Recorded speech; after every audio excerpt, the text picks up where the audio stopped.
আমাদের অধিকাংশ মা বাবা ৬০-৬৫ বছর বয়স হয়ে গেছে, কিন্তু তার সন্তান তার কাছে কি হক পাওনা, তার সন্তান তার কাছ থেকে কি পাওনা এটা জানি না। সন্তানের হক সম্পর্কে যদি আলোচনা করতে চাই, তাহলে প্রথমেই আমাদেরকে বলতে হয় যে সন্তানের হক সন্তান দুনিয়াতে আসার পরে শুরু হয় না, বরং সন্তানের হক সন্তান দুনিয়াতে আসার অনেক আগে থেকেই শুরু হয়। যেমন সন্তানের জন্য আপনি কেমন মা সিলেক্ট করতেছেন, এটা সন্তানের হক। এমন নারীকে আপনি সিলেক্ট করতেছেন যেই নারীর পোশাক আশাক ঠিক নাই, যেই নারী তার মা বাবার সাথে ভালো ব্যবহার করে না, এমন নারীটা থেকে যেই সন্তানটা আপনার দুনিয়াতে আসবে, এই সন্তানটা আপনার সাথেও ব্যবহার ভালো করবে না, এর ভবিষ্যতে পোশাক আশাক এর মায়ের মতো হবে। ঠিক তদরূপ একজন নারী বিয়ে করার সময় দেখা যায় পয়সা দেখে, টাকা পয়সা দেখে, ভালো জব দেখে, ভালো মানে এর স্ট্যাটাস দেখে, কিন্তু এর আখলাক কিরকম এটা জানা না। মেরে ভাই দোস্ত বুজুর্গ খুব ভালোভাবে বুঝবেন, আপনার কাছে টাকা নাই এজন্য আপনি দোকান থেকে মামা বিস্কিট কিনা খান। কি কিনা খান? কথা বলেন, কি কিনা খান? মামা বিস্কিট কিনা খান। যার কাছে টাকা আছে বাবা কিনা খায়। কি কিনা খায়? বাবা কিনা খায়। যদি আপনার আদরের সন্তান আপনার রাজকন্যাটাকে কোনো পয়সাওয়ালার কাছে দেন, তাহলে মনে রাখবেন একজন বাবাখোর, একজন নেশাখোরের হাতে দিতেছেন। অধিকাংশ পয়সাওয়ালা বদমেজাজি হয়, অধিকাংশ পয়সাওয়ালা মানুষ আখলাক ঠিক থাকে না, চরিত্র ঠিক থাকে না, অধিকাংশ পয়সাওয়ালা মানুষ নেশার সাথে জড়িত থাকে, অধিকাংশ পয়সাওয়ালা মানুষ সুদের সাথে জড়িত থাকে। অতএব পয়সা দেখে বিয়ে দিবেন, আপনার আদরের এই সন্তানটাকে যার কাছে দিতেছেন গোটা জিন্দিগিটা সে তার সাথে কষ্ট করবে। সব থেকে বড় বিষয়, এর মাধ্যমে আপনার দুনিয়াতে নাতি নাতনি আসবে। এই নাতি নাতনির আখলাকটা ঠিক তদরূপই হবে যেমনটা তার মা বাবার আছে। মানুষ যখন মারা যায়, এই যে আমাদের গ্রামের মধ্যে যদি কেউ মারা যায়, মাইকিং করা হয় যে লাদুরচর গোবিন্দপুর ইসলামিয়া মাদ্রাসার মাঠের মধ্যে জানাজা অনুষ্ঠিত হবে জোহরের নামাজের পরে, আসরের নামাজের পরে। এই যে জানাজা পড়তেছেন, এই জানাজার জন্য আজান হইতেছে না, ইকামত হইতেছে না, শুধু মাইকিং হইতেছে। এই যে জানাজা পড়বেন, এই জানাজার জন্য আজান এবং ইকামত আপনি বাবা হিসাবে আপনার কাছে আপনার সন্তান পাও না। যখন দুনিয়াতে আসবে, ডান কানে আজান বাম কানে ইকামত দিবেন। এই যে আজান ইকামত দিয়েছেন, এই আজান ইকামতের জামাত যখন সে মৃত্যুবরণ করবে তখন দ্বারা। অতএব কতটা গুরুত্বপূর্ণ এই বিষয়গুলা। মা বাবা জীবিত অবস্থায় যদি সন্তানদের কাছে সম্পদ বন্টন করে দিতে হয়, তাহলে সন্তান ছেলে হোক মেয়ে হোক উভয়কে সমান সমান সম্পদ বন্টন করে দিতে হবে। এটা আপনার কাছ থেকে হক, আপনার কাছ থেকে পাওনা। আপনার ছেলে হয়েছে দুইটা ছেলেকে বিয়ে করানোর পরে আপনি আপনার সন্তানের ক্ষেত্রে একটা সন্তানেরকে ভালো লাগে, আরেকটা সন্তানকে ভালো লাগে না, একটা ছেলের বউকে ভালো লাগে, আরেকটা ছেলের বউকে ভালো লাগে না, এটা আপনার সন্তানের হক নষ্ট করতেছেন। এরা যদি খারাপ হয়, ছেলে খারাপ হোক, ছেলের বউ খারাপ হয়, তাহলে তারা আল্লাহ তাআলার কাছে জবাবদিহি করবে, কিন্তু আপনি তার হক নষ্ট করতে পারবেন না। আপনার কাছ থেকে যে হকগুলা তারা পাও না, এই হকগুলা আদায় করতে হবে ধারাবাহিকভাবে। আমি বলি, একটা মাঝখানে থিয়া না যাই। প্রথমত সন্তানের হক হচ্ছে তার জন্য সঠিক মা সিলেক্ট করা, নারীদের জন্য সঠিক বাবা সিলেক্ট করা। কারণ সারাটা জীবন এই বাবা থেকে তার আদর্শগুলো সন্তান নিবে, এই মা থেকে তার আদর্শগুলো এই সন্তান নিবে। অতএব এই মায়ের আখলাক কেমন, চরিত্র কেমন, তার আমল কেমন, তার তালিম তরবিয়ত কেমন, এই বাবার আখলাক কেমন, তালিম তরবিয়ত কেমন, এইগুলা আপনি খেয়াল করে আপনি নিকাহ করবেন। সন্তানের দ্বিতীয় হক, যখন সন্তান ভূমিষ্ঠ হবে খুব ভালোভাবে বুঝবেন, সন্তান ভূমিষ্ঠ হলে এটা মায়ের উপরে না, প্রত্যেকটা বাবার উপরে দায়িত্ব সন্তানের ডান কানের মধ্যে আজান, বাম কানের মধ্যে ইকামত দেওয়া। যদি স্বামী বিদেশও থাকে, ওই বিদেশ থাকা অবস্থায় যে কোনো ভাবে টাকা পয়সা দেওয়া হইলেও এই হক আদায় করতে হবে। কারণ আপনার এই সন্তানটা যখনই মৃত্যুবরণ করবে, এই মৃত্যুবরণ করার পরে জামাত হবে, জানাজার জামাত হবে, কিন্তু আজান ইকামত হবে না। এই আজান ইকামত আপনি বাবা হিসাবে আপনার কাছে আপনার সন্তান পাও না। দুনিয়াতে আসার পরে আপনার সন্তানের কানের মধ্যে এই আজান ইকামত দিয়ে দিতে হবে। মেরে ভাই দোস্ত বুজুর্গ, ছোট্ট একটা বিষয় আমরা অনেকেই জানি না। আল্লাহর হাবিবের সুন্নাত, সন্তান ভূমিষ্ঠ হওয়ার পরে একজন আলেমের জবান দিয়া খেজুর চাবায়া, ওই চাবানো খেজুরটা মুখে দিয়ে দিতে হয়। অধিকাংশ মা বাবা এই সুন্নাত আদায় করি না। এটা সন্তানের হক ছিল, আপনার সন্তান আপনার কাছ থেকে পাওনা ছিল।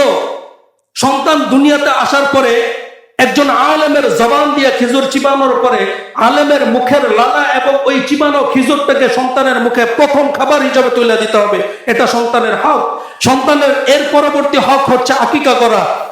হুজুর বলতেছিলেন যে আকিকার ক্ষেত্রে ছেলেদের ক্ষেত্রে একটা, নারী ছেলেদের ক্ষেত্রে দুইটা, নারীদের ক্ষেত্রে একটা। এটার জন্য আসলে কোনো বৈষম্য না।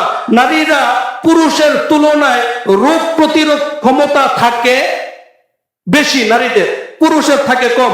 আবার পুরুষ বাহিরে চলাফেরা করে, এরা হাজার মানুষের সাথে মেলামেশা করে, তো এইখানে হাজার মানুষের সাথে চলতে গিয়ে তাদের শত্রু হয় বেশি। পুরুষ বাহিরে থাকে, রুটে ঘাটে অ্যাক্সিডেন্ট হওয়ার আশঙ্কা থাকে বেশি, কিন্তু নারীরা ঘরের মধ্যে থাকে, এদের শত্রু কম। নারীরা ঘরের মধ্যে থাকে, এজন্য রোডে ঘাটে অ্যাক্সিডেন্ট হওয়ার আশঙ্কা কম। যার জন্য নারীদের ক্ষেত্রে আকিকার জন্য বলা হয়েছে যে নারীদের আকিকা হবে একটা খাসি। পুরুষের আকিকা কয়টা খাসি? সবাই একটু কথা বলেন, কয়টা? দুইটা খাসি। এটা ছিল সন্তানের হক। এরপরে সন্তানের হক হচ্ছে নাম রাখা। এটাও হুজুর আলোচনা করতেছিলেন। আমাদের গ্রামের মধ্যে অনেকগুলা নাম আছে। রাব্বি নাম কি? রাব্বি অর্থ কি? রাব্বি অর্থ কি? রাব্বি অর্থ কি? আল্লাহ না। রাব্বি অর্থ আল্লাহ না, আমার রব, আমার আল্লাহ। রাব্বি অর্থ কি? কথা বলেন। আমার রব, আমার সৃষ্টিকর্তা, আমার রব, আমার সৃষ্টিকর্তা। সন্তান আপনার কাছ থেকে এই নামটা কি পাওনা ছিল? যতবার আপনার সন্তানকে রব্বি রব্বি বলে ডাক দেওয়া হবে, ততবার তার আমল নামায় কবিরা গুনাহ লেখা হবে। যে ডাকতেছে তার আমল নামায় কবিরা গুনাহ লেখা হবে। কি নাম রাখতেছে? এটা আপনার সন্তানের হক ছিল। এটা আপনার সন্তানের হক ছিল। সন্তানের জন্য সঠিক নাম রাখা। আমি পার্সোনাল ভাবে সাজেস্ট করি এমন নাম রাখা যেই নামটা ধরে আল্লাহ তাআলা হাশরের ময়দানে ডাক দেওয়ার পরে জান্নাতি মানুষদের নাম বলে যখন ডাক দিবে, তখন আল্লাহ তাআলা হাশরের ময়দানে বলবেন, ইয়া মুহাম্মদ, ইয়া মুহাম্মদ। জান্নাতীদের নাম লিস্ট করে যখন ডাক দেওয়া হবে, ইয়া মুহাম্মদ, আপনার সন্তানের নামটা এমন রাখেন যে এই মুহাম্মদের সাথে যেন উঠে যায়। আল্লাহ তাআলা হাশরের ময়দানে বলবেন যে মুহাম্মদের নামের উসিলা করে যারা কবর থেকে উঠে গেছে সবাই যাও জান্নাতে, সবাই যাও। নাম রাখার গুরুত্বটা এত বেশি। সন্তানের হক নাম রাখা। সন্তানের আরেকটা হক, সন্তান যখন দাদা দাদা নানা নানা বলতে থাকবে, তখন সন্তানকে বাবা মা এইগুলা শিখানো না, সন্তানকে তার রবকে শিখানো, সন্তানকে তার রবকে চিনানো। যেই সন্তান তার রবকে চিনে, সে সন্তান মা বাবার হক নষ্ট করতে পারে না। যেই সন্তান তার রবকে চিনে, সে সন্তান কখনো মা বাবার অবাধ্য হতে পারে না। যে সন্তান তার রবকে চিনে, সেই সন্তান কখনো মা বাবার গানের বোঝা হতে পারে না। আমাদের সমাজটা এমন হয়ে গেছে, সন্তান মানে বাবা যখন সন্তানের গায়ে হাত তুলতে চায়, সন্তান চোখ রাগান দেয়। কারণ এই যে সন্তান যখন বাবা বাবা দাদা দাদা শিখছে, তখন এরে রব আল্লাহ আল্লাহ আল্লাহ আল্লাহ বলে শিখান নাই। সবাই একটু বুকের বাম পাশে হাত রাখেন তো, সবাই একটু বুকের বাম পাশে হাত রাখেন। এখন জবাব দেন, আল্লাহ কার? আল্লাহ কার? না, আল্লাহ আপনার না, আল্লাহ আমার।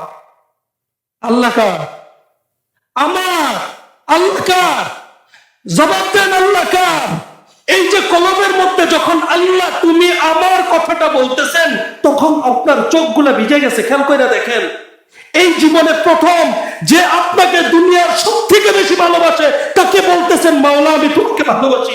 সবাই বলেন মাওলা আমি তোমাকে, মাওলা আমি তোমাকে ভালোবাসি, তুমিও আমাকে ভালোবাসো। এই সন্তানকে যখন দাদা দাদা নানা নানা শিখবে, তখন আল্লাহ আল্লাহ আল্লাহ আল্লাহ আল্লাহ নাম শিখান। এই সন্তান কখনো মা বাবার অবাধ্য হবে না, কখনো আপনার অবাধ্য হবে না। এই সন্তান মা বাবার হক আদায় করবে। মেরে ভাই দোস্ত বুজুর্গ, সন্তান যখন শিক্ষাদান করবেন, যখন 3 বছর 4 বছর হয়, তখন জবান যখন ফুটতে থাকে, তখন দুনিয়াবি শিক্ষা পরে দেন। আগে উখরবি যে শিক্ষাগুলো আছে, দ্বীনি শিক্ষাগুলো আছে, এই শিক্ষাগুলো এর আগে দেন। এটা আপনার সন্তানের হক। আরবি ভাষাগুলো শেখানোর ফিকির করেন। লা ইলাহা ইল্লাল্লাহ, ঘুম থেকে ওঠার দোয়া, ঘুমানোর দোয়া, খাবার দোয়া, মসজিদে দেওয়ার দোয়া, মসজিদ থেকে বের হওয়ার দোয়া, একটা একটা করে দোয়াগুলো আপনার সন্তানকে শিখায় দেন, যেন গোটা জিন্দেগিটা সন্তান বলতে পারে আমার জীবনের প্রথম শিক্ষক ছিল আমার মা, আমার বাবা।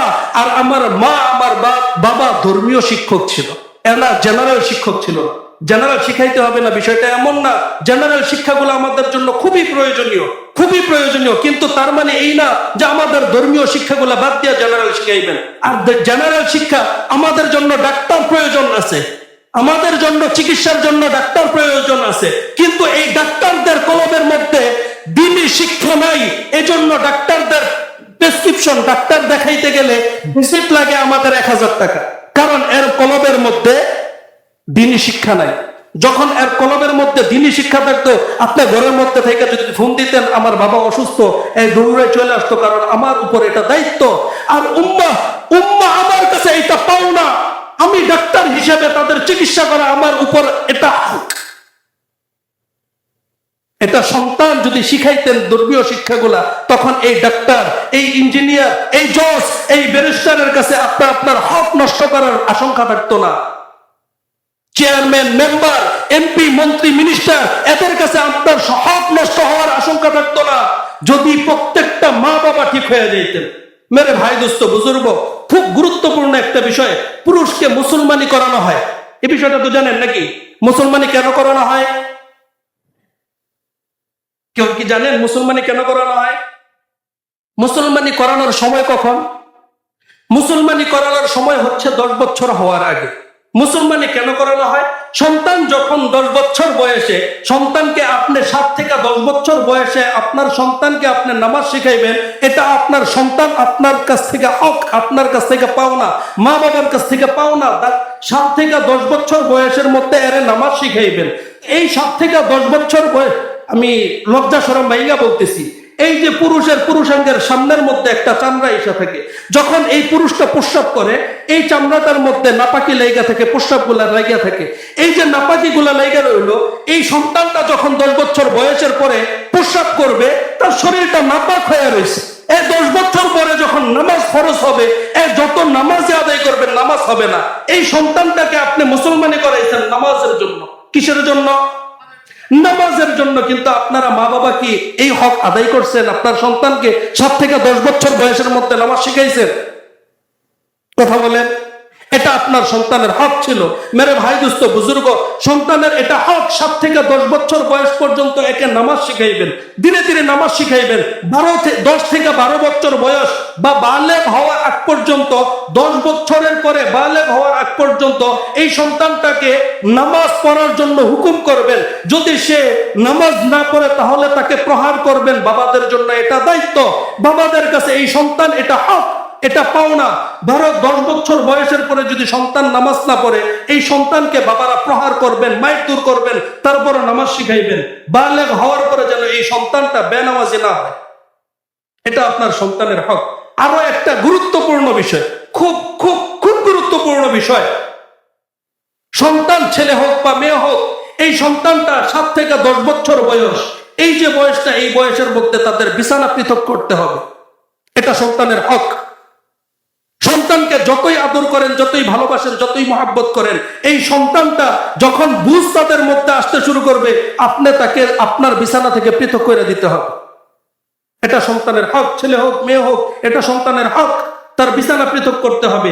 যদি পরিবেশ পরিস্থিতিটা এমন না হয় যে, হুজুর আমি দরিদ্র মানুষ, আমার একটা মাত্র রুম, আমার সন্তানের বিছানা পৃথক করার মতো ক্যাপাসিটি নাই, তাহলে ওই সন্তান এবং আপনার মাঝে কুলবালিশ দিয়ে রাখবেন। কুলবালিশ দেওয়ার পরে তাদের গায়ের কাফা ভিন্ন করে দিবেন। এটা সন্তানের হক। খুব ভালোভাবে বুঝছেন, এটা কি সন্তানের হক। সন্তান যখন বালেগ হয়, খুব ভালোভাবে বুঝবেন, সন্তান যখন বালেগ হয়, সন্তানকে বিয়ে করানো সন্তানের হক। এই সন্তানকে যদি সন্তান যখন বালেগ হয়, সন্তান ছেলে হোক বা মেয়ে হোক, এই সন্তানটাকে বিয়ে করাইতে হবে। ছেলে হলে বিয়ে করাইতে হবে, মেয়ে হইলে বিয়ে দিয়ে দিতে হবে। এই সন্তানটা যতদিন পর্যন্ত বিয়ে না করাইবেন, রাতের আধারে অথবা মনেও যদি কোনো গুনাহের মধ্যে লিপ্ত হয়, এই গুনার আমল নামা আপনার বাবা, আপনার মা, এই আপনাদের আমল নামার মধ্যে লেখা হবে। এটা সন্তানের হক ছিল। খুব ভালোভাবে বুঝবেন, এটা সন্তানের হক ছিল। তার জন্য সঠিক স্বামী নির্ধারণ করা, ছেলে হইলে সঠিক স্ত্রী নির্ধারণ করা, এটা সন্তানের হক ছিল। খুব গুরুত্বপূর্ণ বিষয়। এই বিষয়গুলো আমরা অনেকেই জানি না। আসলে ওই যে বললাম, প্রথমে যে বলছি যে নামাজ 5 ওয়াক্ত পড়তেছি, কিন্তু এমনও হয়ে গেছে সপ্তাহ কেন, মাস কেন, বছর হয়ে গেছে কোরআন কারিমটা স্পষ্ট করে দেখি নাই। আমি আসতেছি। আল্লাহ তাআলা যতটুকু আলোচনা হইলে এর মধ্যে আমল করার তৌফিক দান করে। আমি আসলে সুর দিয়া না, সংক্ষিপ্ত ভাবে আপনাদেরকে বোঝানোর ফিকির করলাম গুরুত্বপূর্ণ বিষয়গুলো। আল্লাহ তাআলা আমাদেরকে বোঝার এবং আমল করার তৌফিক দান করে।